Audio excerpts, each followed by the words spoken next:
The goals, the victories, the celebrations. Tonight they fade into history at the Montreal Forum, the last game in hockey's most famous building. Here's the CBC's Mark Kelly. This is the last pilgrimage to the hockey rink they call a shrine. About 90 million people have passed through these gates since the Forum opened more than 71 years ago. These ones rushed for one last seat, for one last goodbye. I now live in St. John, New Brunswick, and this is the place, this is the Mecca, this is hockey. It's tradition, it's history. Tonight we're closing down one of the most prestigious places in sports. That tradition, that history, it has a name. Here they call it the ghosts of the Forum. And tonight, even the players were nervous about saying goodbye to those ghosts.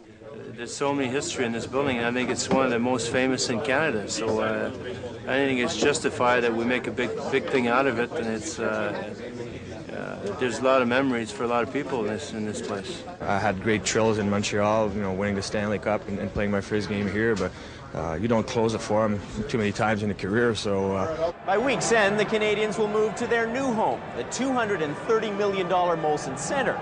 It's bigger and better than the Forum. It has more seats, more luxury boxes, more everything. It's simply the best rink money can buy.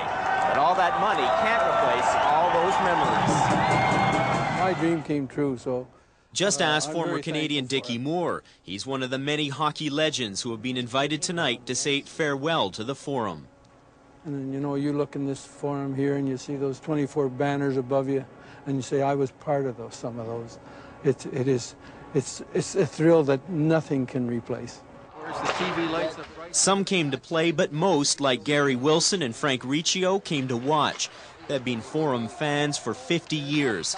Today they came early just to get the feel of the Forum for one last time. And so there's a lot of emotion in this building, and I think it's a byproduct of all of what is good in Quebec and Montreal, and this building is just bricks and mortar, but it has an ambiance that you don't find in other buildings. And tonight celebrates the last act of a masterpiece. And tonight you could feel what made the Forum so special, the fans, the legends. Soon after this game, the Forum will be stripped down and sold for parts. From the seats to the Stanley Cup banners, everything goes. After more than 3,000 hockey games and millions of memories, the Forum itself is now history. Mark Kelly, CBC News, Montreal.